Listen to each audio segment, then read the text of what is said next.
When we talk about the teenage pregnancies and especially men, we have statistics in our office. And the statistics are not appealing, they are not very appealing, just as the regional coordinator told us. When we have over 2,000 cases of children who are pregnant being reported in our health facilities, I would say that's about, give it a good figure, about 40%, meaning that 60% of our cases are out there. Others will move to other counties because of the stigma. They don't want to report these cases in their own counties. So we will find them going to other facilities which leave our county. And therefore, this is not a small issue. These are children that are dropping out of school. And if you look at the people there, these are related. The HIV, the virus, and the teenage pregnancy are related. Majority of the cases that we have in our offices are cases of neglect. And if you look at them, majority, if you look at the histories, majority of the women come to complain that, been chased away, the mother of my children is not taking care of my children, and blah, blah, blah. All those are stories. Those are people who are married below the age of 22. You might be attracted, but you are married at the age, below the age of what? 22. And that is why it becomes a cycle. You become a victim of GBV, you become a victim of perhaps sometimes even a sexually transmitted disease, which may also include HIV/AIDS. You become a victim of you are a victim of a teenage pregnancy, and what may happen, your children may continue becoming victims of those triple threats. And that's why we are saying it is a very key issue to us. Out of about 3,000 mothers that were in that program, half of them are teenagers. You will see somebody coming to register a case or to be enrolled in the program, and you think that she is carrying a brother. The mother is on the way. But this is the mother of what? Things are not good. And we may be blaming the bodabodas, we may be blaming everybody, but we also need to build our young house. I remember last week we were handling a case of a teenage pregnancy. Over now, from this area, and we were talking to a rescue center, and we could not contain and go that girl to go to the husband. The girl is 14, has already given birth, and she is insisting that she wants to go to her what? And we are telling her, you know what the law says? The law says that anybody below 16 years, you don't have the capacity to consent to sexual actions. And therefore, anybody who in pregnancy or have sexual intercourse with you is guilty of an offense called what? Defilement.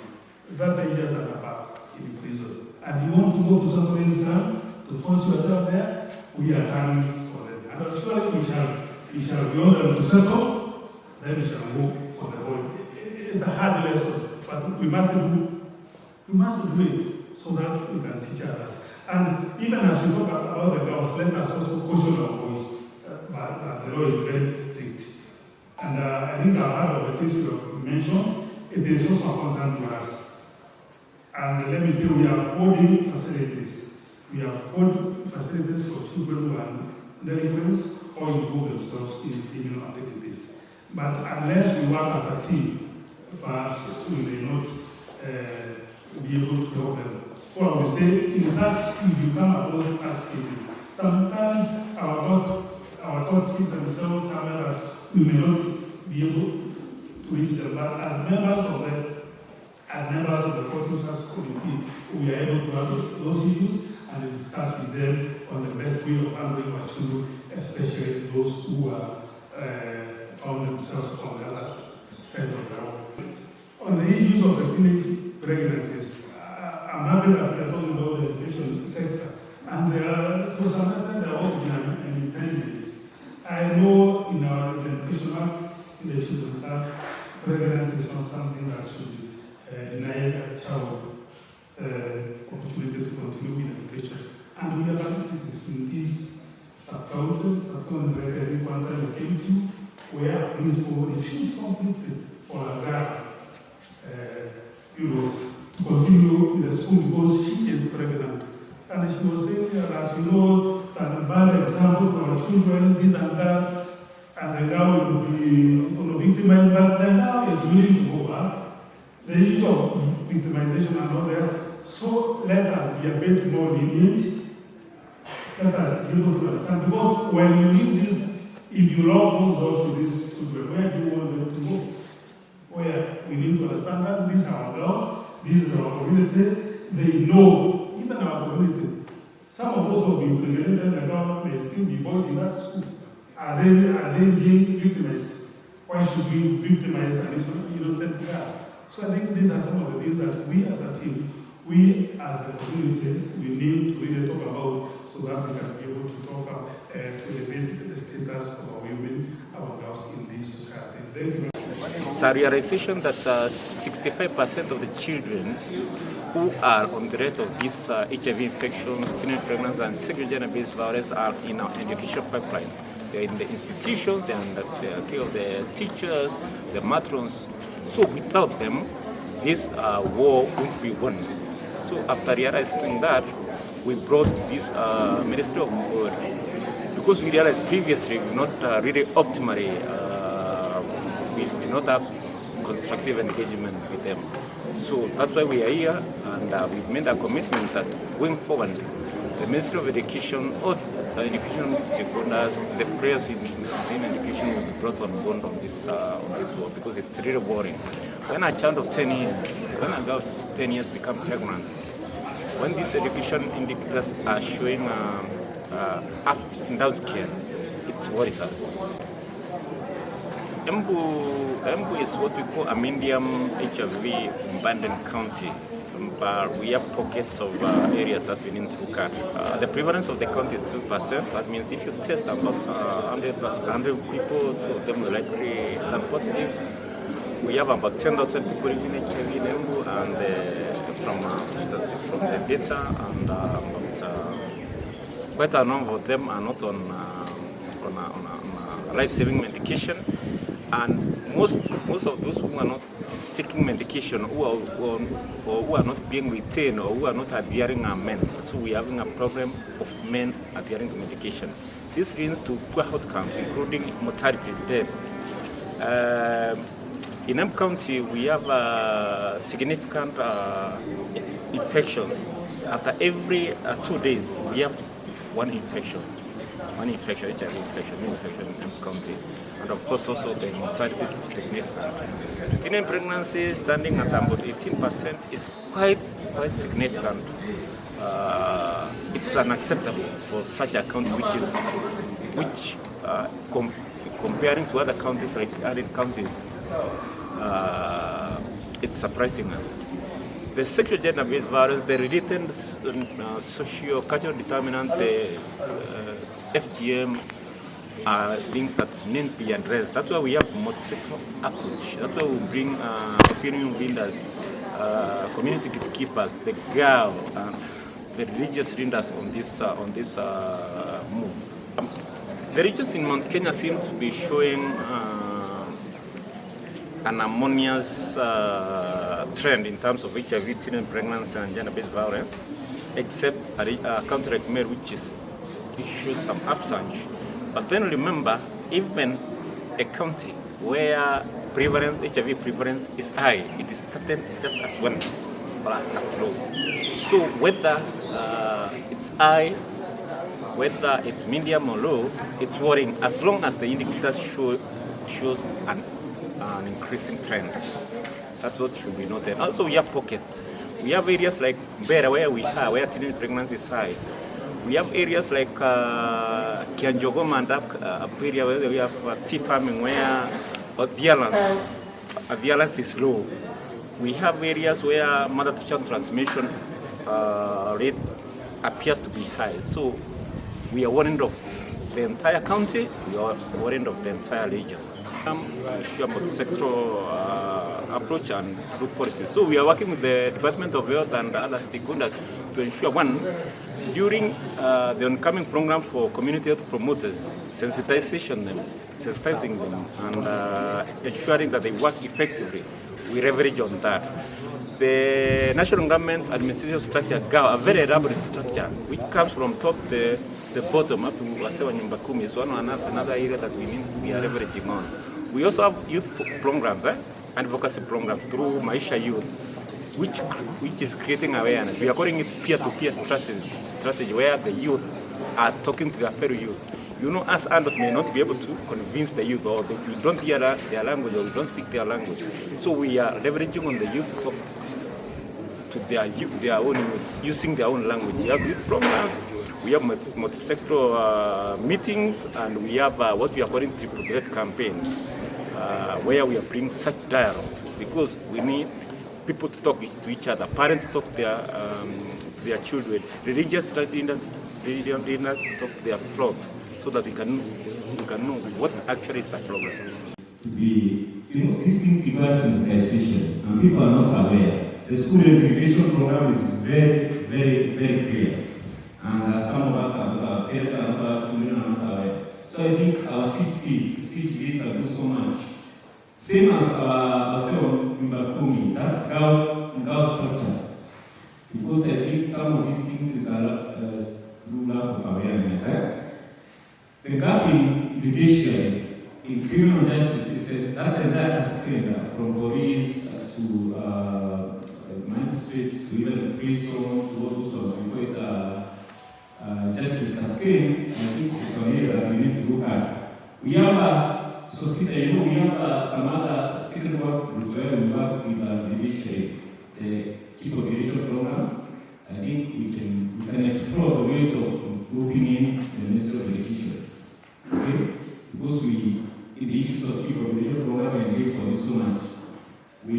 But they even have some more funding.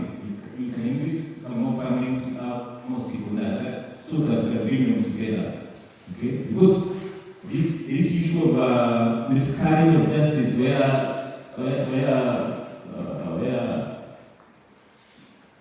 some people are getting scot-free, where cases are being ruled by kangaroo, masa uko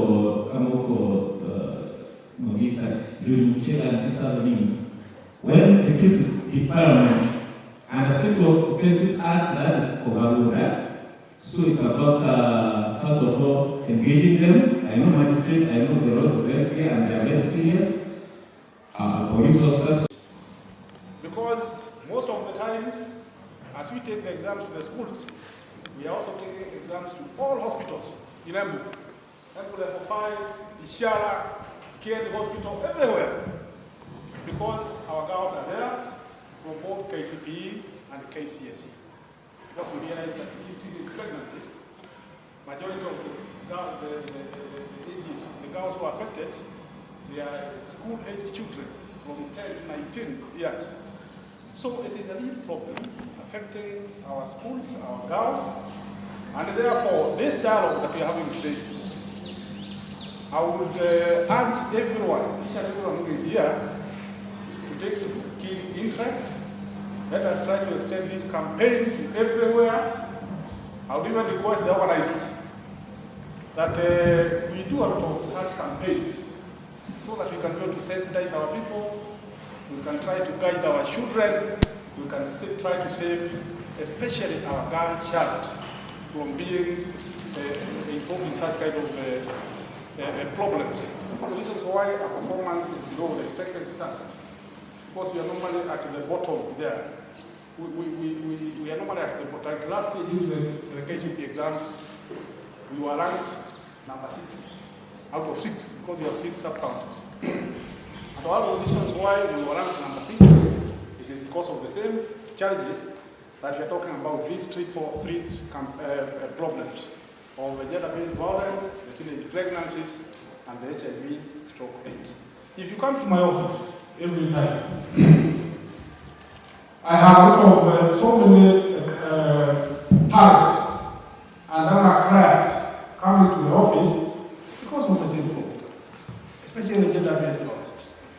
So sometimes when I want to attend a meeting, I cannot go to attend the meeting on time because I have to attend to those parents who have issues at home, and these issues they affect our children, and therefore once again it is a very serious situation which which needs to be rectified by all of us as quickly as possible. The office of the Deputy County Commissioner, which is represented here by the ACC, is home.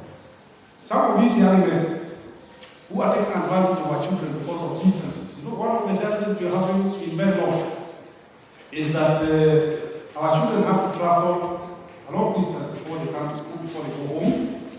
And there are some Coca-Cola and other fellows who are on the way. And these are the ones sometimes who are involved in making these children to become pregnant. They are taking advantage of the distances and the poverty level of households.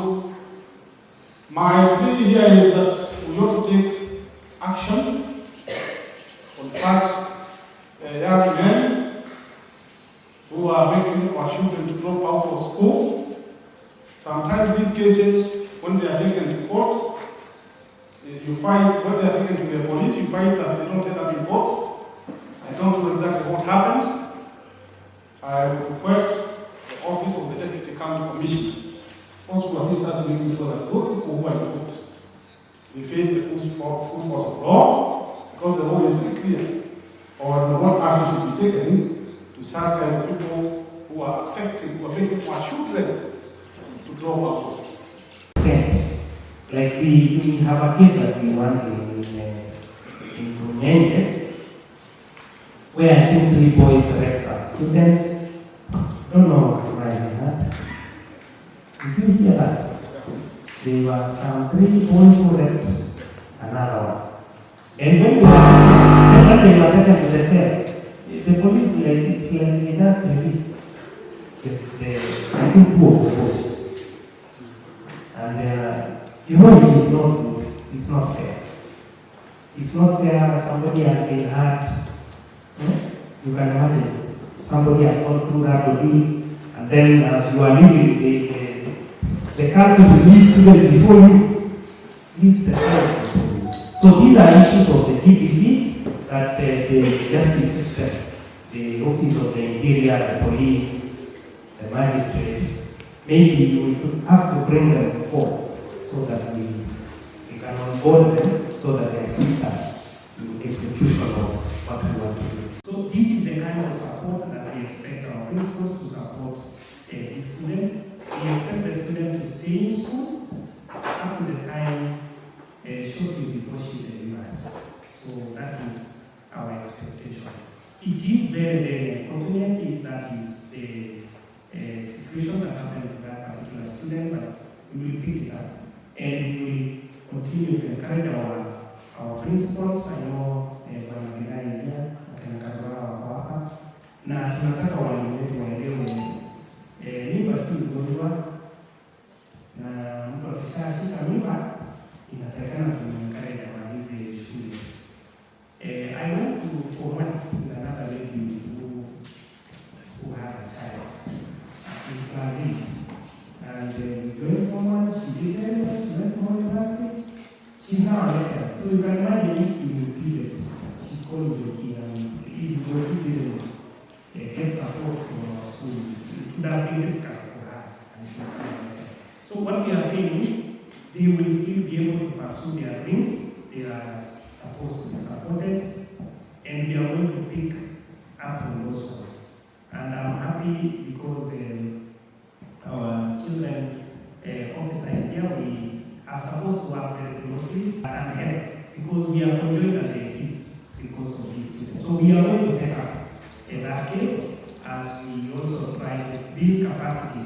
This workshop is part of that bringing forth some of the issues, and we want to assure you that we will pick it up and we encourage our principals not to chase anything. In fact, that is why even the issues of it used to be called pregnancy test at the point of entry wasn't more. It wasn't more.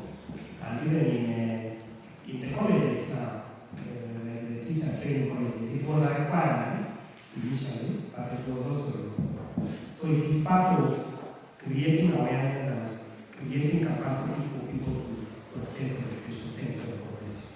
Awareness about the triple threat HIV/AIDS, gender-based violence, and early pregnancies that are posed by the challenges that we have. My name is Jose Pruba, the County Director of Education. It's about our future, it is about our people. As Ministry of Education, we get a lot of concern if the statistics that we have are the actual figures that we have, and we have no reason to doubt the figures. We believe the Ministry of Health team, the National Council of Syndemic diseases, we believe the statistics, and as you have seen those statistics, they really impact negatively on us as education, because the high prevalence, HIV prevalence in our community, in our youth. Because I was looking at the age bracket that seems to be highly affected, ranging from the newborns, those children who are young, those who are supposed to enroll in ECE, the children who are in primary schools, up to those who are in colleges. We are talking of up to 24 years. I've seen you have broken into various cohorts, and worse, those ones are very serious statistics. And we get a lot of concern when we hear that new infections are being reported in even smaller age, not because they were born with it, but because they are getting infected. We really get a lot of concern about that. So this presents us with a very big opportunity for us to share, for us to exchange ideas, and to create that awareness so that we are able to prevent further infections for our students, for our learners, for our schools. This has multiple challenges. It poses multiple challenges to them, for us in education, because it increases absenteeism. It reduces concentration, because if you are sick, you cannot concentrate. And if you are also attending to medication, sometimes it introduces issues of stigma. Like we have students who are supposed to take their drugs and they are in boarding schools, and they do not take their drugs because of stigma in schools. So it poses a very serious problem, and sometimes even the students have to attend their clinics to pick their supplies, and it becomes another problem if you are a boarder.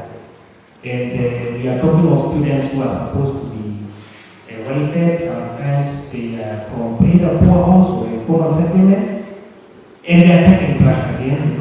It poses another problem. So it poses multiple problems for our students. The same applies to the issues of early pregnancies. Early pregnancies is also a threat to education. And John has put it right, that during the examination, we tend to also capture data on those students, those candidates who are pregnant, and we get a lot of challenges. I've seen in your data, you are talking of the age of 10 to 14. These are preteens, and we need to build that capacity for our students in school so that we do not have issues of 14 pregnancies. You can imagine pregnancies of 10 to 14 years. These are children who are not mature. And therefore, we really need to increase the uptake of this information through creation of further awareness. You have talked about also the issues of the gender-based violence as an issue. And this one is also a very big threat to the children who are school going. Because if the perpetrators of the gender-based violence in our institutions, I mean not in the institution but in the family institutions, it leads to family issues, and sometimes children are abandoned as a result of the GBV. The mother runs away, leaves the children alone at home, and nobody takes care of the children while behind. Sometimes it produces also the issues of the children-headed homes, because the parents are caught and they have disappeared, and therefore it leaves the students, I mean the learners, without parents, and they become parents at that young age. So those are just some of the socio-economic impacts of the GPT. So we are talking about this multiple threat as a real threat.